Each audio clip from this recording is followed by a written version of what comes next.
Hey guys, hope everybody's having a good day today. Let's go ahead and start off with our notes. So today we're going to be looking at the Loyalists and the Patriots during the American Revolution.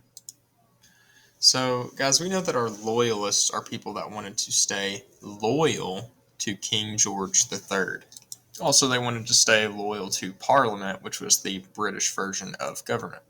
So we know that some of these loyalists fought in the British Army, but also some just kind of worked for the king, and they largely would work for the king because they liked the lifestyle that they lived. They were able to live comfortably with the way things were, and so if things weren't going bad for them, they kept it as it was. If it wasn't broke, then they weren't going to fix it.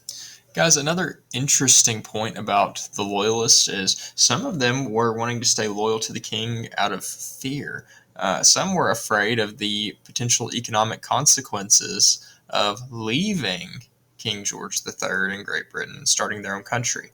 As we know, the British did a lot of trade with the colonies, and so if they completely cut off their ties, if the colonists completely cut off their ties with the British, then we may end up running into some economic consequences where there's a shortage of business for these colonial merchants. And some of these colonists were so loyal to the king that they actually decided to leave the colonies and just head straight back to Great Britain. As we know, in the colonies, some of these colonists had quite a bit better lifestyle. They were living longer.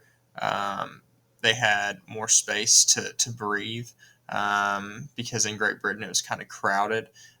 So some valued King George III and the British so much that they decided to leave their life in the colonies and head back to Great Britain just to try and avoid some of this conflict. Real quick before we ride down about the Patriots, I just want to make sure that you guys know and make sure that you're realizing that the American Revolution, it was fought in America. Okay, so it was going to be fought on the home turf of the Patriots. Okay, and before I completely take off from the Loyalists, I do want to mention the names of a couple of the Loyalists that we might see. So, Thomas Hutchinson. Thomas Hutchinson was a governor, and he used his influence for spreading the Loyalist cause. Also, so Thomas Hutchinson was a governor, and then also another loyalist that would spread influence for these ideals was a man by the name of Jonathan Boucher. And Jonathan Boucher would often use his influence as a preacher and teacher to try and convince people that they should stay loyal to Great Britain. So now let's go ahead and take a look at the Patriots. So the Patriots, we know that they wanted independence from King George III. So if you were a patriot and you decided to fight, then you would be fighting for the Continental Army. So George Washington was one of the key figures of the Patriots. Not only was he the general of the Continental Army, he was also the commander-in-chief. So George Washington had a lot of influence, and he was somebody that people really looked up to and believed in. So nowadays we have people that make money as influencers, spreading information, right? Well, some of the key influencers that were convincing people to be part of the Patriots would have been the Sons of Liberty, who encouraged boycotts and protests.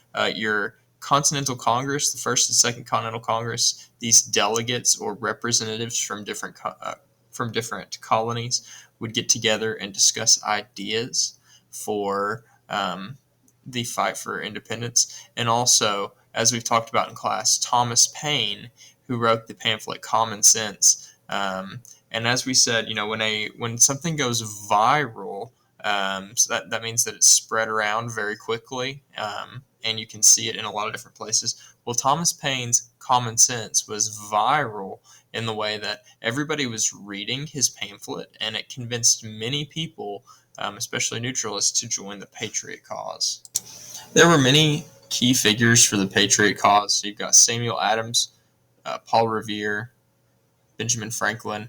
All of them were spreading influence for the Patriot cause. Samuel Adams, a big key figure of the Sons of Liberty, and Paul Revere, as we know, went on his famous midnight ride.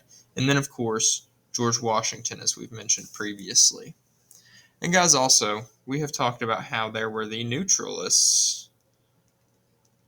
And guys, the neutralists, they just didn't really care which side won. Okay? So guys, a lot of times we'll make this little emoji thing here, kind of shrugging. That's kind of how the neutralists felt about the American Revolution. They just didn't really care too much about who won. And now some of these would end up being convinced to join the Patriot cause.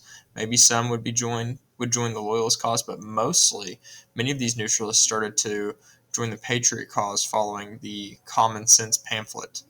So guys, go ahead and take down these notes if you're able to, and I hope you have a good evening.